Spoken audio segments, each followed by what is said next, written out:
Hey there, everyone. I believe we are live. I'm going to double check on Facebook itself because I know the one time I don't check is the one time we won't be live. That would just be a shame doing this show without anyone being able to listen.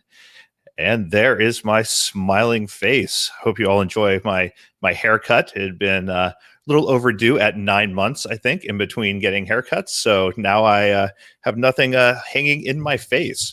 So if you're joining us, make sure you say hi in the comments. Let us know where you're from and what your blog is. So, hey there, I'm Jason Logston, and this is Makin Bacon. We're all about helping you serve your fans, grow your income, and get the most out of your blog. Today's episode is brought to you by Food Photography Club. Food Photography Club is a membership site all about food photography, as you could probably guess by the name. There are multiple courses in the program ranging from beginner to intermediate and advanced content. And not only will you learn how to create beautiful food photos, if you want to do this for a living, this is the place for you. Christina Peters is the veteran award-winning photographer behind the club, where she is teaching everything she knows from her 25-plus year career in food and photography. You can learn more about the Food Photography Club at foodphotographyclub.com, a great URL. That is good marketing right there. And on a personal note, I've worked with Christina multiple times. She's wonderful, super knowledgeable person, and always happy to answer questions. And she knows more about making a living as a photographer than anyone that I have ever talked to. And remember, you can join us live every Thursday when we record these episodes. You can ask the guest questions, talk to the other bloggers in the comments, and even see our smiling faces, which you can't do on the podcast alone. So join us Thursdays at makethatbacon.com/live. Now, on to the show.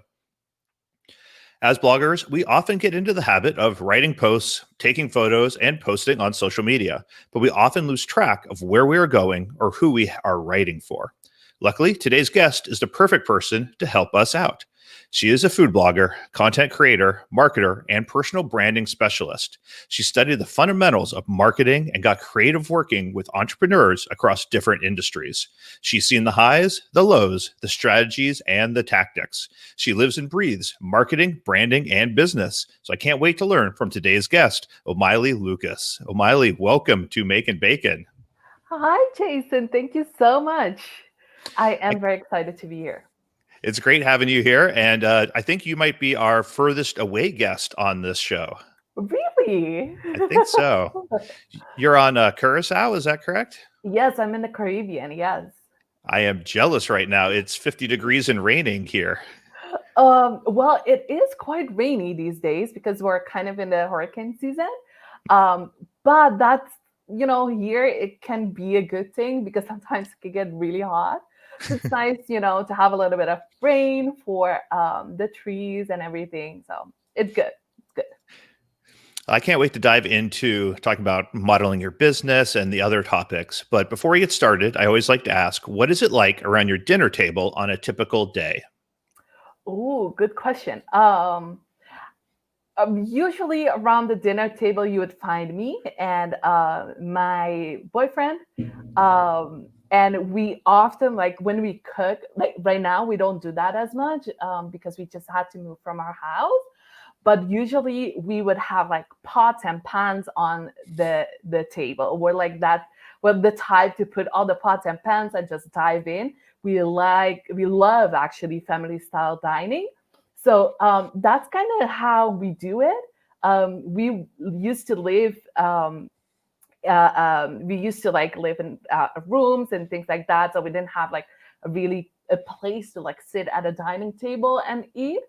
So when we moved in together, that was the first rule we had, to just have dinner at a proper table, talk with each other. I feel like it's kind of like a dying art almost. You're one of the few people that answered with, well, when we are around the table, here's what it is. Almost everyone else just laughs and says, well, we normally are in front of the TV or we're on tray tables or.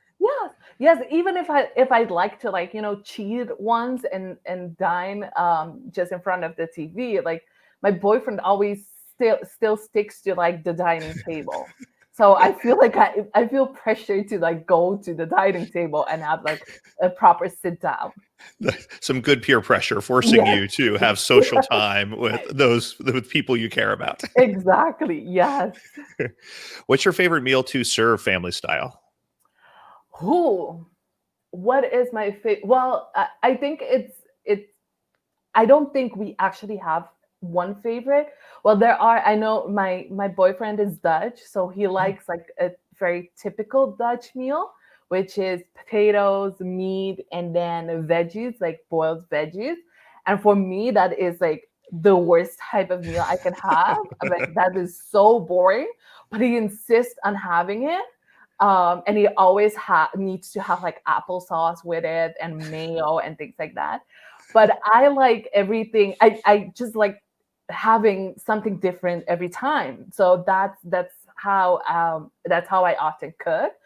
So we would have from my childhood favorite dish was always spaghetti with sausages. So sometimes I would have spaghetti with sausages and tons of meat, and then other times I would have tacos, hamburgers, risotto, an area of food.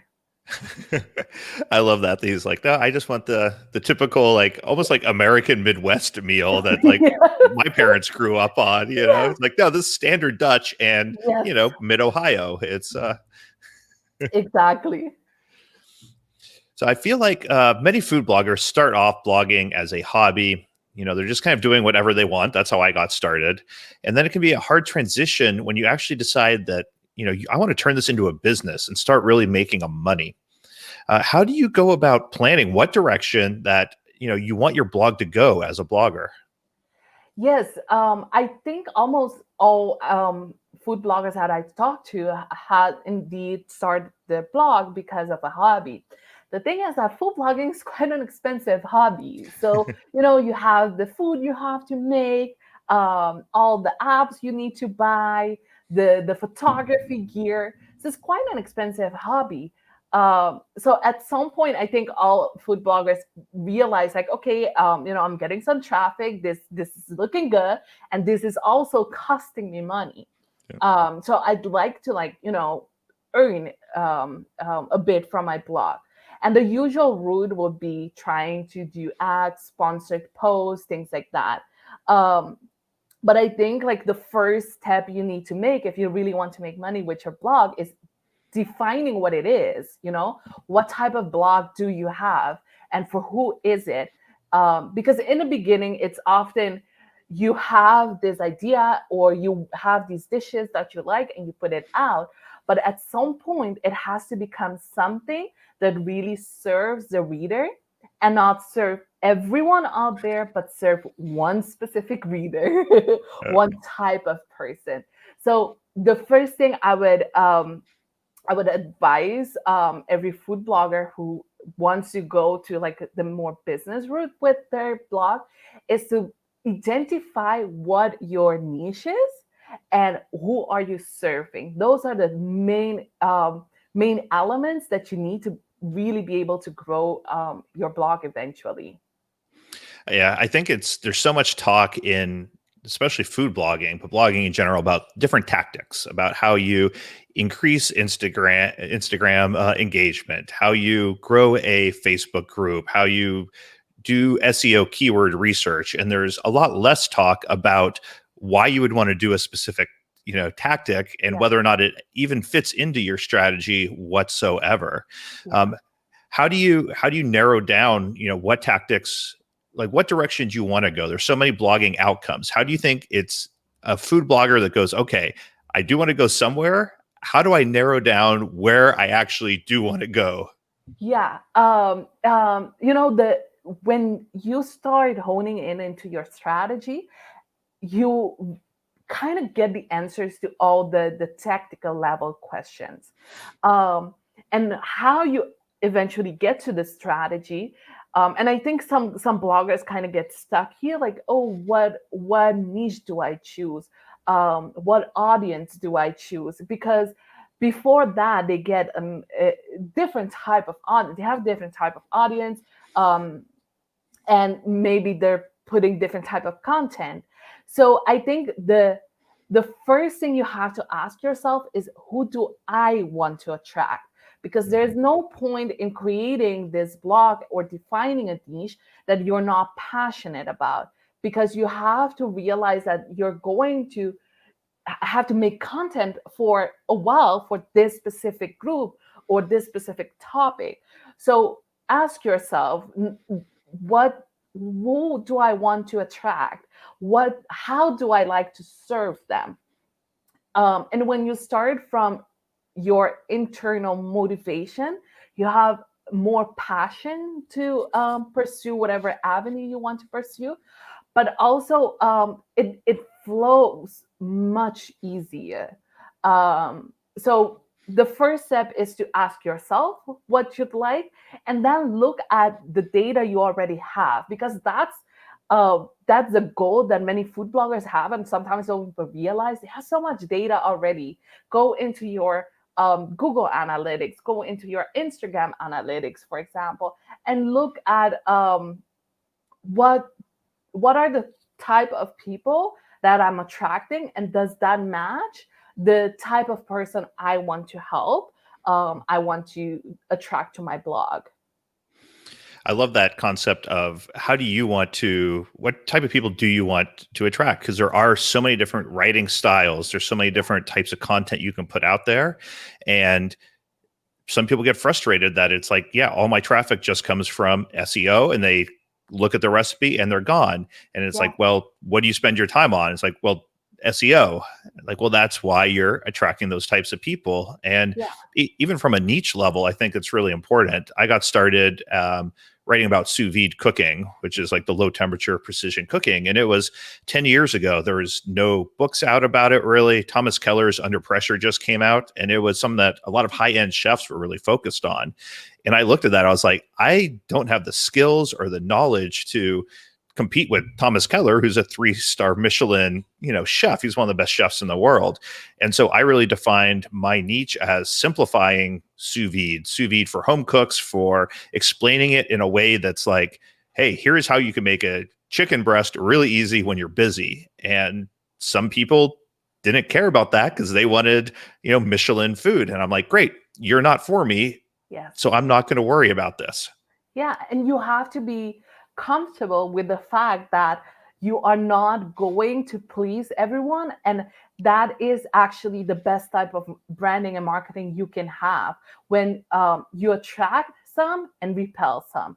It's okay, because if you're going to speak to everyone, there's where you water down your message, where you spread yourself thin, and there's where you also get everyone who comes to your blog only comes for the recipe, and then they click away.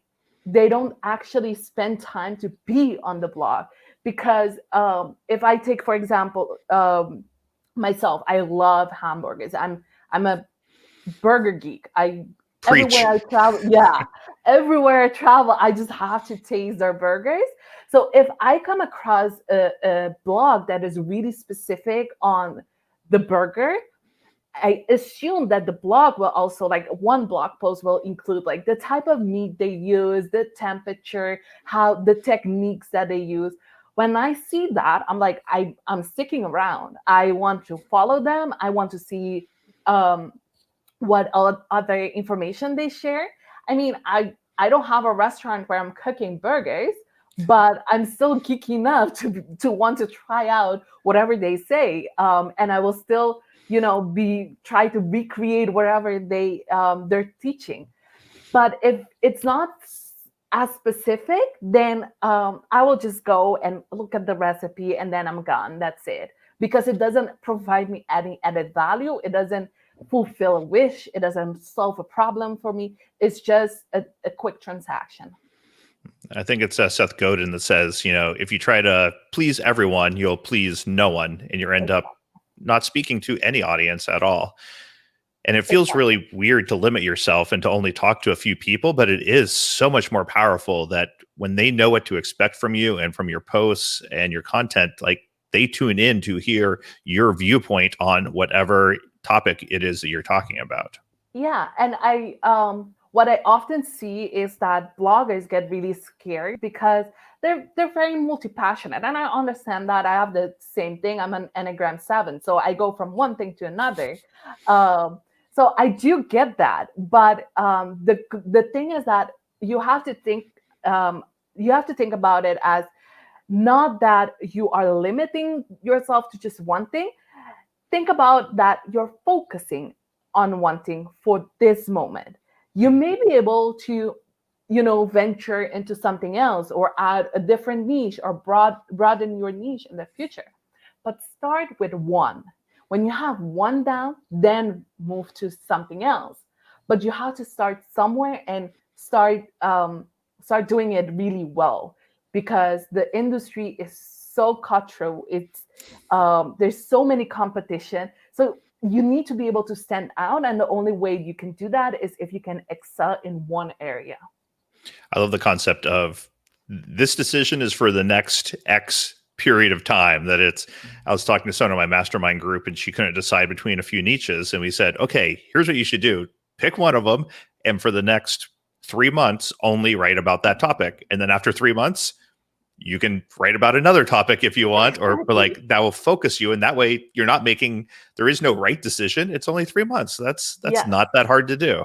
Exactly. And then from there, you can see sometimes, when I see a lot of people, when they focus on one thing, they start to like it. They start somehow they immediately start to focus on one thing. They're like, I don't need anything else. This is actually what I've always wanted. So it removes all the noise. And I think doing that short time frame also helps you in the opposite, that we've all probably run into. That's like, this would be a really fun niche and topic to write about. And you start writing about it, you're like, oh, this is not fun. I'm so tired of this. And you know that, like, I made this decision for 3 months or whatever. I can stick with it for 3 months and then I can switch. It's not this like huge decision that you can't overturn, and now you're stuck talking about something you don't like. And Exactly. And one thing that I've also noticed in the food blogging industry is that oftentimes um, we look at things from one dimension. So when you think like, oh, I'm choosing this niche, maybe this niche is way too specific, and I may not be able to grow it. What we don't realize is that there are many other ways where you can still profit from that same niche, um, but you just have to be creative. You have to be creative with your business model or with the marketing channels you use. There's not one way. Not everyone has to go to the same route of, working with brands, or even maybe doing an ebook. Maybe you can say, I'm gonna do a combination of 6 things, or maybe you'll say, I'm doing a course. So there's so many avenues that you can take. It's just a matter of choosing one first and then going from there and see what doors do open when I start this journey. I always recommend people with you talking about that there's a lot of different ways that you can go. I always recommend, like, look at what you enjoy doing. Like, not even like the topic, but like, do you like writing recipes? There's people I know that photograph recipes, and there's people I know that write recipes and they don't do the other one. And some people do it all and like all of it. But if you love being on video, like, let that inform the type of directions and the type of eventual strategy and tactics that you're going to choose. How do you recommend people, when they start figuring out that they have an affinity for something, how do they look at how they can put that into a business model? Okay, so what I always recommend, and this requires some research, is first look at what problem do you solve, or what wish do you fulfill. And the difference I love is, that. So many people don't start with the problem. Like, find a problem, and then if you solve it, you will make people very happy. Exactly. Because the thing is that you can have so many ways to present something, but it has to be able to solve a problem in the way that your audience wants that problem to be solved. And let me first start with what the difference is between solving a problem and fulfilling a wish.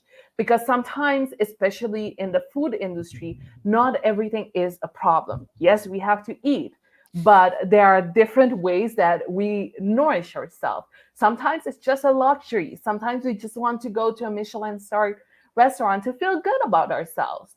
Um, so in something like that is more a wish. It may be that going to a Michelin starred restaurant makes you feel, gives an air of prestige, or that it gives you status or something like that. Whereas if a 30-minute quick meal is more a problem that you solve, someone doesn't have time, they need food. That's it.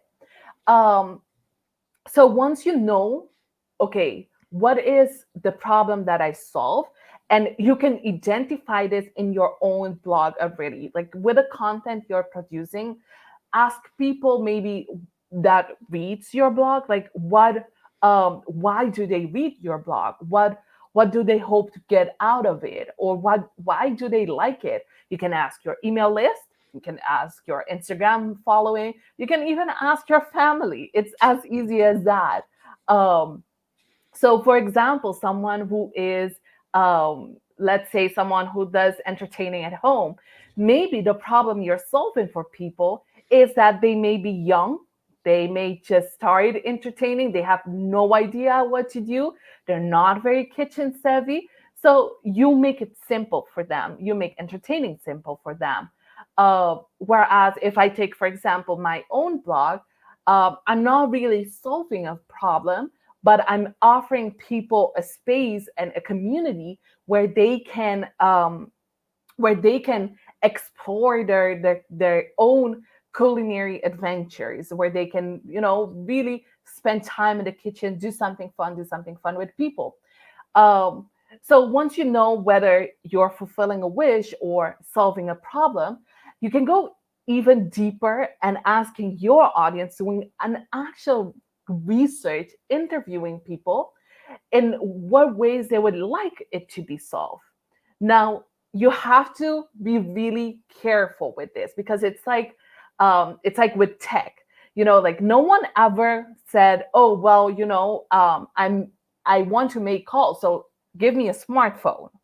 No one really knew they had that need, but you can put things together, connect the dots, because one may have said, "Oh, well, I want to make calls," and one may have said, "You know what? Sometimes when I'm at work, sometimes when I get home, I don't see my emails from work, and that's a little bit annoying." So then you can say, "Wait, what if I put all these together and make something out of it?" I can put all these problems that people have and then try to solve it with the product or service that I'm offering. So if you're a food blogger who does instant pot recipes, then look at what problems do people have when it comes to when it comes to cooking with instant pot, and then go look at what do they do in their daily life. So what type of content do they consume, where do they hang out, what do they do, and then you can start narrowing the type of product or business model that you can create for them. But it does require an extensive knowledge of your audience. I love the concept that I always recommend to them too is once you find these problems, come up with all the different solutions that you think there are, and then start with the ones that are easiest to come Exactly. up with. Like it might be a blog post or a single video. Get those out there, and if you get 5 or 10 of those out, which one of those are people like really resonating with? Is it speaking to them? And then maybe that's what you turn into a course or a sponsored post or an entire service that you can offer them. Exactly. And that's the thing. Like you don't need to just come up with one thing. You can come up with various offers, and then, like store them in a bin. That idea of just storing them in a bin and then choosing one of them, the one that is easiest, the one that you think you can actually execute, and see how people react to that. Sometimes you would see like, okay, this really does not work, so you take another card from the bin and then you try that one. Maybe you see like, okay, this is working, but I'm seeing that people are struggling with one area. Then you look through your bin and you're like, wait, what if I put these two together? Then have something really awesome. and then you put that out. I think the concept of keeping them in a bin is super important. That when I try to come up with the solutions, I write everything down, because it doesn't matter how stupid it looks, because it might be stupid by itself, but combined with something else, it might be the perfect solution. And if you start filtering yourself about when you're writing things down, I feel like you start filtering out good ideas too. Your brain's like, oh, it'd be like if me and you were having a conversation and I'm like, Omaily, what about this? You're like, no, I don't like that. What about this? I don't like that. I'd be like, okay, well, I'm not going to offer this one because she's going to reject it too. Yeah. And like you do that to yourself so often. It's like this self-censorship. Yes, yes. And we have to remember we are our own worst critics. So maybe something for you may sound silly, or you may think like, who's gonna buy that? But someone else may quite as well be buying it. They may, sometimes we see things that we're like, how can people spend so much money on that? But they do it because that's their priority, that's what they like, or the problem is really important for them to be solved. So just put them out there, and instead of of course your judgment counts, but your market, the judgment of your market, how they respond to whatever the offer you have, that is even more important, because eventually you're going to create something for them. And I see a lot of food bloggers struggle in this stage because they started the blog for themselves. It was an outlet for their creativity, but there comes a point where your audience isn't a copy paste version of yourself, and you have to be okay with that, and you have to even look at it that it's good, because now you're able to take a step back and look at the bigger picture for your audience, and not be clouded with your own preferences. That was a huge kind of hurdle for me to get over, especially as I started doing cookbooks and video courses. Like my cookbooks and video courses are very different than the ones that I personally consume. And that was hard for me to like get my ego out of the way and be like, okay, this is not for me. This is for my fans, and my fans Yeah. want something different. And I need to stop caring what I want, because as far as like the product, because that's not what I'm selling. I'm not selling something to myself. I'm selling it to people that have their own hopes and desires and needs, and providing that is the easiest way to be successful. Exactly. Yes. I one example is because I'm not in the States, so I weighed all my ingredients. Mhm. I don't use, well, I use cups because I just happen to have them. And a lot of the recipes I use are in cups.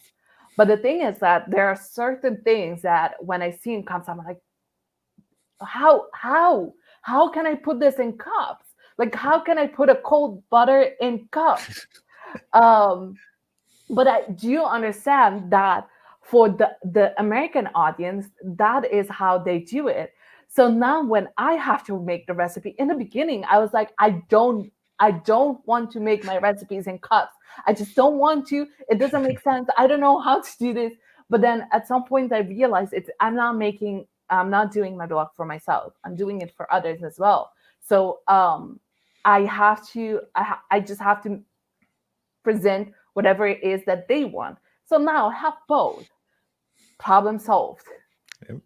I do the same thing with a lot of the sous vide communities overseas. So their metric, some measure it, and then we have the Fahrenheit and the Celsius, and it's everyone knows one, and that's all that they know. So it's always really hard to have like translate conversations between it, and it was a hard thing for me to be like, well, if they don't know Fahrenheit, they can look it up, and it's like, is that really the attitude you want? Like people Yeah, are coming to you for information, and your default response is like, well, they can go elsewhere to figure that out. It's like, exactly. no, give them what they need.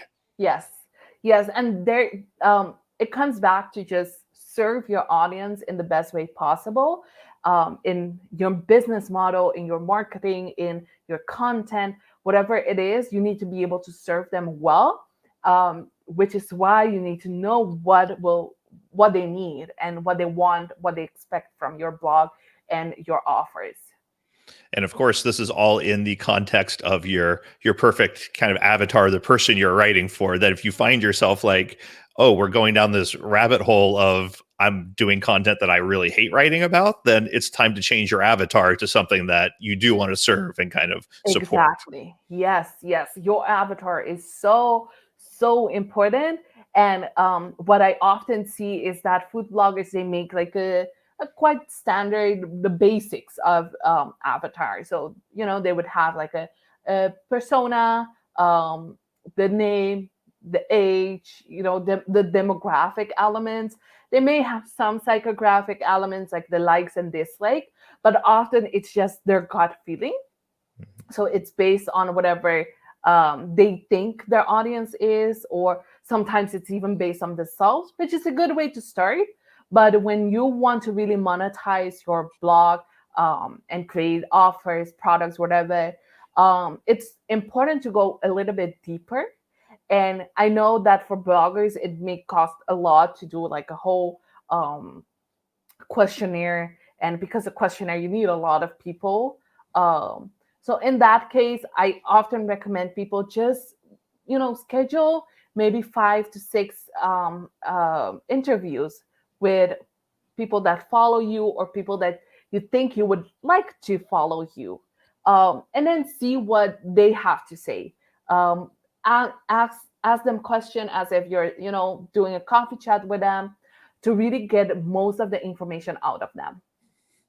I think your point about going to psychographics and even beyond that is super important. That a lot of people view, I think, an avatar as like, well, it's a mother of two who's 36, and it's like that means nothing. Like, does she have a spouse? Does she work full time? Are one of her kids autistic? Are they Yes, what ages? What's their income? Doing that yes, on 20,000 a year is very different than on 200,000 a year. Like, what does she believe about nutrition? What does she believe about family time, sitting down at a table together? Like, what are all these thoughts that she has? And that's going to be a much more interesting definition than just a female with 2 kids. yes. And one thing that people don't realize is when you go into three of the psychographic elements, one thing can make a lot of difference. So, for example, if you have an audience that is someone who watches um, HGTV and the cooking channel, and then you have someone else who watches Food Network alone, already from that information you can make a few you can analyze that data, and with every demographic elements, etc., you may be able to see that the person that only watches Food Network, maybe someone who's a little bit older, they're more family oriented, so to them cooking is more for their family. Whereas someone who watches HGTV and cooking channel combined, it's someone who's more into the aesthetic, they want something new. Maybe it's someone who's younger, they're more into trendy things. So there's a big difference between those two, because one may be more open, for example, to experimenting, whereas the other wants things a bit more traditional. And the content you're going to produce, the offer you're going to make, the marketing channels you're going to use, the tactics you're going to use, all depend on that information. There's so much beyond simple demographics. I think Tim Schmoyer talks about doing like belief statements that's how he likes to come up with niches. That using the same example, with a mother with 2 children, like someone that believes that family time is like the time that brings families together is going to want very different content than someone that believes that than if she's working, say, and it's like, I need to feed my children something nutritious Yes. as easy as possible after I've been working 10-hour days. And like those recipes might actually be the exact same recipes in a lot of cases, but the way that you present them and the things that you talk about them and how you describe them are going to be vastly different. And I've heard you talk a lot about, find your secret sauce and what makes you stand out from other bloggers. And I feel like those belief statements are a good way to that it's not just another chicken parm recipe. It's Yeah. a chicken parm recipe specifically for this type of person. Exactly. And when I look, I just rebranded my blog, and in the past, I would make, let's say you have to make a patty with jam during in it. Usually, I would say, use store-bought jam. But now, because I know my new demographic, I know they'd like to make their own. So everything has to be homemade. That it's the same recipe, but with just a little difference is that one is homemade, one is not. And just that simple thing can make a whole lot of difference, because someone who comes for you to your blog specifically because they know they're gonna get something specific. How do you recommend to bloggers? I know this comes up a lot. If someone goes to your blog and is like, well, this is dumb. Couldn't I just use store bought? And it's not in your niche and it's not who you're focused on, but they have problems with it. And I feel like a lot of bloggers take it really personally. How do you recommend they handle that? First, don't take anything personal. That is the first. The best advice. Yes. I feel that, and it comes down to, you've made something, you've created something, you've created your blog for yourself, so it's gonna feel personal. But at some point, you have to train yourself and remember who you're doing it for. That if someone comes to me and say, well, can I just make this store bought? Like, yes, you can. We advise and we encourage everyone to use homemade and to really spend a nice Saturday doing this alone or with your kids or whatever. But if it's not something you want to do, then of course buy store bought and you let it be. You go, you pour a glass of wine, and you just let it go. Yeah, those negative comments can be so hard, especially when you know that they're not, I don't know, they're not related to what you're trying to accomplish, but we still internalize them. We're like, well, should I start going more in that direction, or should I lean to serve that person? And it's really hard to resist the need to kind of want to be liked by everybody. Yes. And a funny story is that when I was working as a marketer back when I just started my career, I was working at a restaurant. And at a restaurant, you get a lot of people, when they leave, you ask them, was everything okay? Were you pleased with everything? They're like, yeah. And then they go home and they put like a very mean comment on social media. So I had to like monitor all those comments and answer, reply. So one thing we used to do, and I think this is a good exercise for food bloggers, is that we would have like this moment where we would talk with each other, and then we would like reply how we would like to reply, like literally uncensored. Then we take a deep breath, take a cup of coffee, and then we give a very polite answer. Because sometimes you just have to let the frustration go. But once you let that go, remind yourself that this is not the person who you are serving. And then also try to use it as a reminder of, okay, maybe should I check how I'm doing things? Should I check how I'm putting my content out there, sharing my content? Because if 80% of the people coming in are telling you that maybe they don't like the recipe, or they want something different, or it's not what they expected, then you may have to ask yourself if you're attracting the right people. And oftentimes when bloggers struggle with this is because the type of person, or it's because they don't even have an idea who they want to attract, first of all.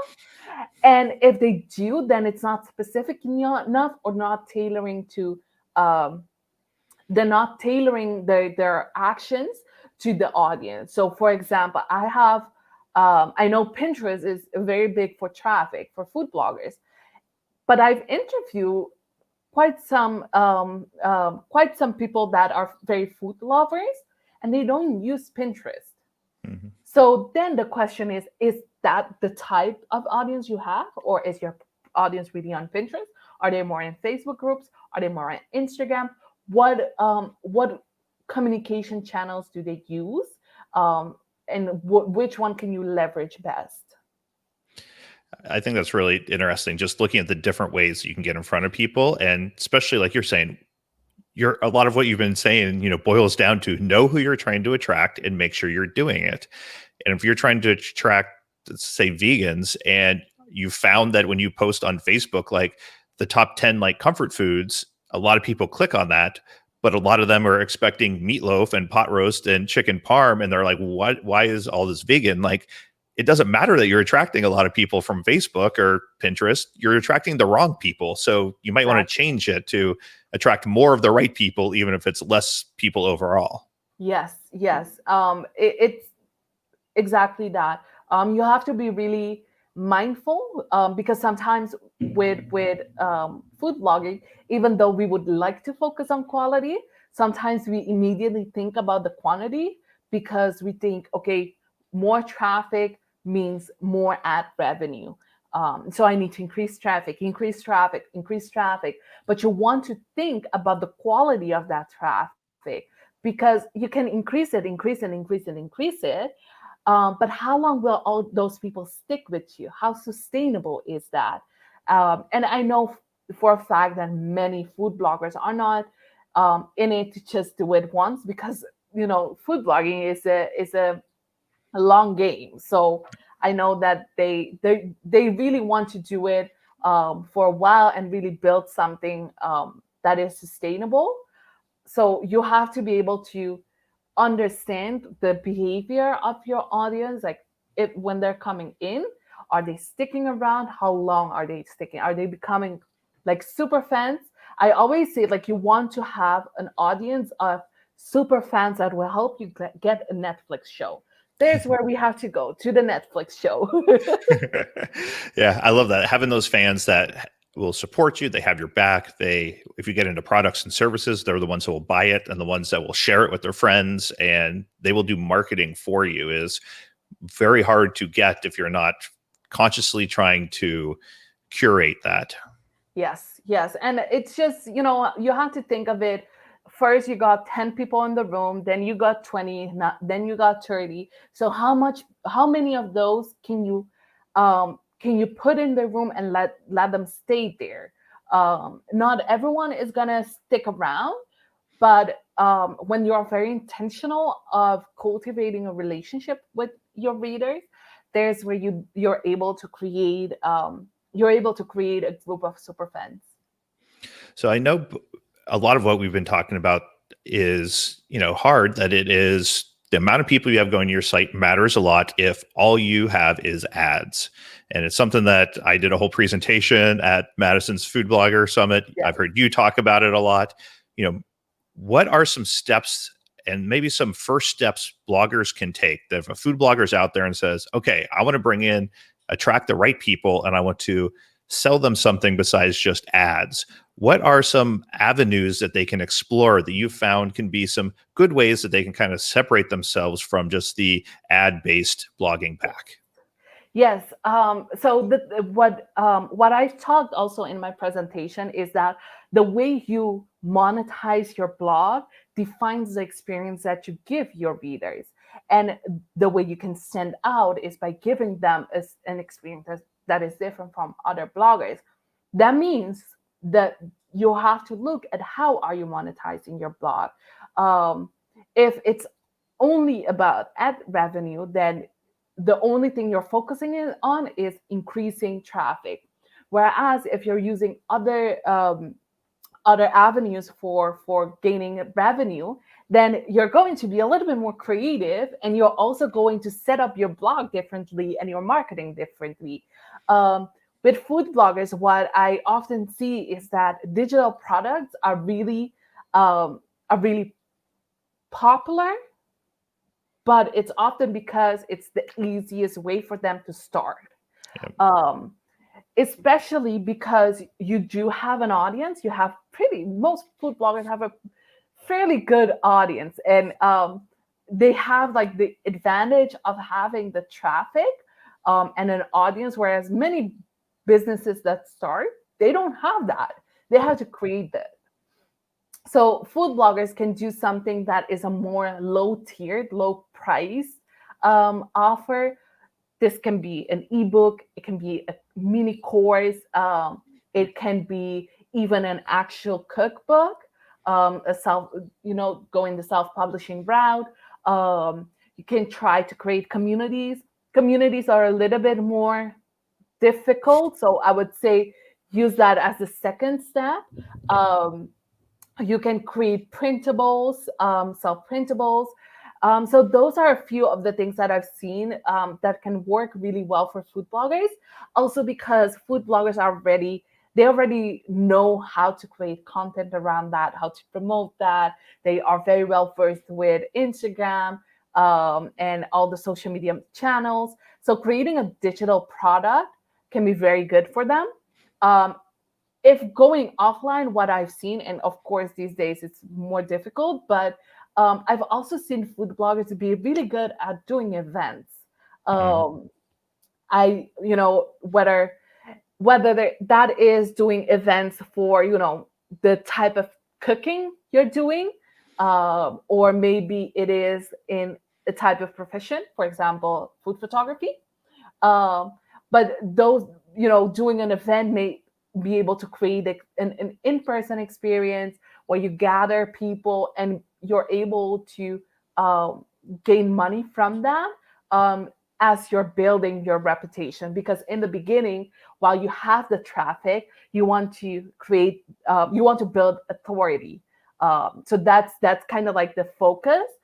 When you start with something small, from that you're able to gather the data, actual data, from what people, you can really see what people like or what they don't like. And then from there you can build upon that. You can do maybe courses that are in the 200, 400 categories, or you can even go 1K if you'd like. You can create a community, you can create a whole conference. But it starts with something small, so you know a little bit of what your audience like, what they lean into. If it succeeds, it takes less time, less investment, and then from there you can try to venture out into different into other offers. And if you want to find out how good you are at explaining your type of cooking, you should do a hands-on cooking class of some kind, because it becomes very apparent what if you're focusing on the right things or not focusing on the right things. Yes, yes, and that by starting with a class, a master class, something small, you're also able to say like, how much do I like this? Because oftentimes we see things from the outside and we think, oh, that looks cool, until you started, and then you're like, oh wait, I feel like, for example, with podcasting, it's something that I've always looked at. I'm like, that seems so cool. You just talk. You just talk, that's it, until you like research. You're like, no, no, no, no, no, no, no, it's not just talking. This is gonna take too much time. I don't think I'm gonna like this. I just woke up like 15 minutes ago, hopped on with you, and that's all that goes into it. And I think cooking classes are a great thing that a lot of bloggers don't explore, and especially right now is the ideal time to do it, because so many people are fine doing online classes that you can do a Zoom class, a private Facebook group. There's a lot of different ways you can monetize it. We've had Kathy Hester on, and she's spoken at a lot of conferences as well about, she does a ton of hands-on virtual cooking classes. And Yeah. it's like, it's a great source of income. And to both of our points, like doing a single hands-on cooking class is not a ton of work. It's not a long-term commitment that you're now doing a 30-40 video course, that if you have 5 people show up for a single hands-on class, it's like, great, we had 5 people, we had a Yes, good time, and yes. you're not disappointed. Exactly. And I think during your presentation, you made a good point, that you said like, look at one post that is doing really well, and then see what ways you can use that post to create different ways to monetize it. So you can use from one post, you can see, okay, can I do a cooking class of this? Can I do it virtually? Can I do it in person? And right now, people are getting really used to doing things virtually, which is an added bonus. Yeah, I just did a virtual class with Chibo, which has just started out. We had their CEO on the podcast a few weeks ago, and we had, I think there was 39 people showed up, and we made 3 different sous vide dishes, and it was just like a fun, intimate, like hands-on thing that was great, and it brought in a little bit of money, but it's the Exactly. type of thing. If you love that, you can do it once a week. You know, I think Kathy Exactly. Hester does 2 different classes every month, and then she resells them afterwards. You can purchase them as packages, and she now has, I think it's like 20 or 30 different packages you can buy from her, and she has like a great library of content now that she can offer to when she attracts the super fans. Exactly. Yes. Well, I think I have all my questions answered. If people out there have more questions for you, what is the best place for them to find you, to get more information? What type of help can you offer them? Yes. So you can find me on my website, omailylucas.com, or on Instagram at Omaily Lucas as well. I offer a 1 hour consultancy where we can see like what are the different avenues you can take, what is the potential of your blog to monetize it, to brand it and market it. And I also have, starting next year, I will have a branding bootcamp where we basically start to take the first step in turning your food blog into an actual business. And I guess in the short term too, the Food Blogger Summit, I think All Access Pass is probably Yeah. still available, which Yeah. is where we met at Madison's virtual Yeah. event. So you get all the wonderful speakers there. Omaily, thank you so much for coming Thank on, you. sharing your expertise. Thank you. It was so nice. I was excited for this. me too. It's always great talking with someone else that overlaps a lot in the concepts of Yes. strategy and how to move your blog forward. Yes, So indeed. this has been Makin Bacon, all about helping you serve your fans, grow your income, and get the most out of your blog. And remember, you can join us live here every Thursday when we record these episodes. You can ask the guest questions, talk to the other bloggers in the comments, and even see our smiling faces.